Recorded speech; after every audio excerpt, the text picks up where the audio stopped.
নমস্কার, আপনারা দেখছেন কড়া খবর। এখন কড়া খবরে দেখুন, বিদ্যার অধিষ্ঠাত্রী দেবী বীণাপাণির আরাধনায় ফিউচার ক্রিয়েশন ও বন্ধুরা। রাত পোহালি বাগদেবী বীণাপাণির আরাধনা, ব্যস্ত সমস্ত পুজো কমিটিগুলিও, ব্যস্ত উদ্বোধক সহ প্রধান অতিথি ও বিশিষ্ট অতিথির পদ যারা অলঙ্কিত করেন সেই সমস্ত বিশিষ্টজনেরাও। এক মণ্ডপের উদ্বোধন তো পরের মণ্ডপে যাওয়ার তারা। আজ 22শে জানুয়ারি পুজোর আগের দিন সন্ধ্যায় বরানগরের ফিউচার ক্রিয়েশন ও বন্ধুরা আয়োজিত তৃতীয় বর্ষ বাগদেবীর আরাধনা শুভ উদ্বোধন হয়ে গেল বহু বিশিষ্টজনের সমাবেশে। উদ্বোধন করলেন বরানগরের বিধায়ক অভিনেত্রী সায়ন্তিকা ব্যানার্জি। প্রধান অতিথি হিসেবে উপস্থিত ছিলেন জ্যোতিষ জগতের স্বনামখ্যাত ব্যক্তিত্ব ও তারাপীঠ তপবনের প্রতিষ্ঠাতা গুরুজি বিনয় মহারাজ সহ স্থানীয় পৌরমাতা শম্পা চন্দ, অভিনেতা দেবনাথ চ্যাটার্জি ও জয় অনুভব ছাড়াও অঞ্জন পাল, সঞ্জীব বসাক সহ ফিউচার ক্রিয়েশনস ও বন্ধুরা কর্ণধার পলাশ রায় ওরফে টিটু। এবছর ফিউচার ক্রিয়েশন ও বন্ধুরার থিম বিবর্তন। কালের নিয়মে হারিয়ে যেতে বসছে বাংলার পুতুল শিল্প সহ পুরাতন ধারা, তাই উঠে এসেছে তাদের পুজোর থিমে। এখন কড়া খবর শুনুন উদ্বোধন করার পর কি বললেন স্থানীয় বিধায়ক অভিনেত্রী সায়ন্তিকা ব্যানার্জি। খুব ভালো লাগছে, ছোটবেলাটা ফিরে পাওয়া। সরস্বতী পুজো মানেই তো কুল খাওয়া, শাড়ি পরা, আনন্দ করা, স্কুল কলেজে পুজো করা, সবাইকে নিয়ে একটা সাংস্কৃতিক অনুষ্ঠানে মেতে ওঠা। এই আনন্দটা আমরা এখন মিস করি, কারণ এখন তো সেইভাবে আর স্কুল কলেজের লাইফটাই ফেরত যেতে পারি না, কিন্তু এই ধরনের অনুষ্ঠানে যখন আসি নিজের ছোটবেলাটা বারবার ফিরে পাই, খুব ভালো লাগছে। যেভাবে সামনে নির্বাচন এবং তৃণমূলের যে পত্রিকা বা ওটা নিয়ে যাচ্ছেন দুয়ারে দুয়ারে মানুষের, কতটা সারা পাচ্ছে? পত্রিকা না, ওটা কোনো গান না বা কোনো পলিটিক্যাল ক্যাম্পেইন না। ওটা আমি বলছি, ওটা পত্রিকা না, ওটা গান না, ওটা কোনো ক্যাম্পেইন না।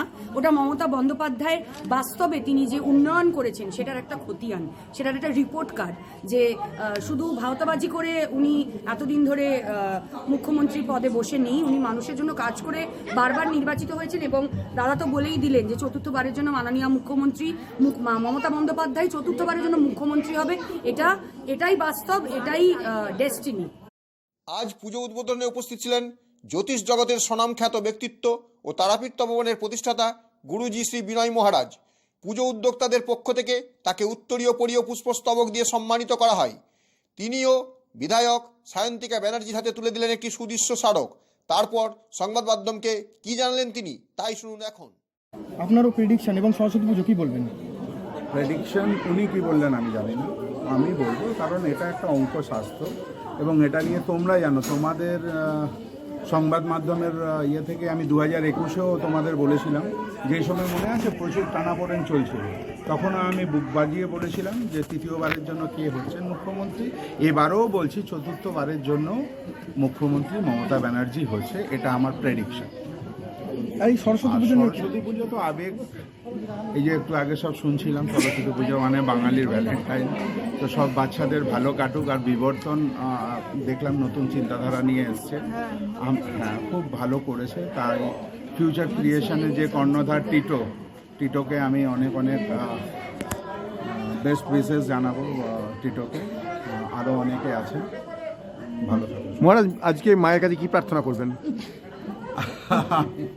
কার জন্য প্রার্থনাটা? আমার জন্য না, সার্বিকভাবে বলবো যে এপ্রিল মে মাস পর্যন্ত, এটাও আমার প্রেডিকশন, 2026 এপ্রিল মে মাস পর্যন্ত যাতে সবাই সুস্থ থাকে, ভালো থাকে। অজানা অনেক কিছু আমাদের মধ্যে আসছে, সেইগুলো থেকে যেন সাধারণ মানুষ ভালো থাকে, সুস্থ থাকে। আয়োজক ফিউচার ক্রিয়েশন ও বন্ধুরার কর্ণধার পলাশ রায় কি বললেন, তাই শুনুন এখন। এক্সাইটেড, যেমন ভাবিনি যে দিদি এই সময়টা দেবে। তার মধ্যে খুব কালকেই আমরা দিদির কাছে খবর পাই আমাদের কাছে দিদি আসবে ওপেন করতে, তাই খুব হ্যাপি আমরা, তার সাথে পাড়া প্রতিবেশীও হ্যাপি। আর আজকে বিশিষ্টজনদের মধ্যে কে কে উপস্থিত ছিলেন? আজকে আমাদের বিশিষ্টজনের মধ্যে ম্যাডাম তো ছিলই, তার সাথে জয় অনুভব, দেবনাথ চ্যাটার্জি, তারপর বর্ষা ইন্টারের কর্ণধার, প্লাস বিনয় মহারাজ উপস্থিত ছিলেন। আর পুজো সম্পর্কে এবছরে আমাদের ভাবনা বিবর্তন। আমরা সবাই ছোটরা দেখছি মোবাইল নিয়ে ঘাটাঘাটি করছি, আমরা যে পুতুল খেলাটাকেই হারিয়ে ফেলেছি, তাই আমাদের প্রথম ভাবনা এবারে যে পুতুল খেলাটাকে ফিরিয়ে আনা। সেই আমাদের তার জন্য কিউটেস্ট প্রতিমা, আমাদের মাতৃ প্রতিমা আমাদের বড়নগর থেকেই তৈরি করা হয়েছে। এই হচ্ছে আমাদের ভাবনা এবারে বিবর্তন। আজ উদ্বোধনী অনুষ্ঠানে উপস্থিত ছিলেন স্থানীয় পৌরমাতা শম্পা চন্দ। তিনি কি বললেন তাই শুনুন এখন। জিটি রোডের প্রোগ্রামে বাচ্চাদের যে সরস্বতী পুজো করেছে এটা খুবই ভালো লাগছে, নতুনত্ব করে সাজানো হয়েছে, এটা খুবই ভালো লাগছে দেখতে। যারা কম বয়সী ছেলেরা মেয়েরা মিলে এই প্রোগ্রামটা করেছে, এই ক্লাবের তরফ থেকে সবাইকে অভিনন্দন, শুভেচ্ছা। আগামীকাল 23শে জানুয়ারি নেতাজির জন্মদিন এবং সরস্বতী পুজো, সবাই খুব আনন্দ করুন, ভালো থাকুন, সুস্থ থাকুন। দিদিদের দাদাদের সবাইকে আমার প্রণাম জানাচ্ছি। উদ্বোধনী অনুষ্ঠানে উপস্থিত ছিলেন বিশিষ্ট অভিনেতা জয় অনুভব। তিনি কি বললেন তাই শুনুন এবার। নমস্কার সকলকে, আমি অভিনেতা জয় অনুভব। আজকে আমরা সকলে একসাথে একত্রিত হয়েছি কিউটেস্ট বিদ্যার দেবী মা সরস্বতীর কাছে মাথা নত করতে। দেখুন, মা সরস্বতী শুধু জ্ঞানেরই দেবী নন, তিনি আমাদের মনকে সুন্দর ও শান্ত রাখতে সাহায্য করেন এবং আমাদের জীবনকে আলোকিত করেন। আমি আয়োজনকারীদের অসংখ্য ধন্যবাদ জানাতে চাই আমাকে এখানে আমন্ত্রণ জানানোর জন্য, আর সকল দর্শককে জানাই সরস্বতী পুজোর অসংখ্য শুভেচ্ছা।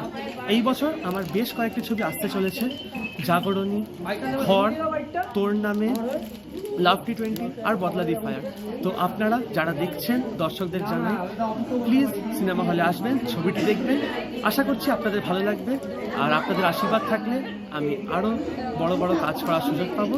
And a very happy Saraswati Puja to everyone. Thank you. আপনি কি আপনার খবর সরাসরি সম্প্রচার করতে চান অথবা আপনার এলাকার খবর দেখাতে চান? তাহলে যোগাযোগ করুন কৃষ্ণপ্রসাদ পাত্র, ফোন নম্বর 8622800252 অথবা 8282860856 এই নাম্বারে, অথবা অর্জুন সেন সিপিআরও, ফোন নম্বর 9433138840 এই নাম্বারে।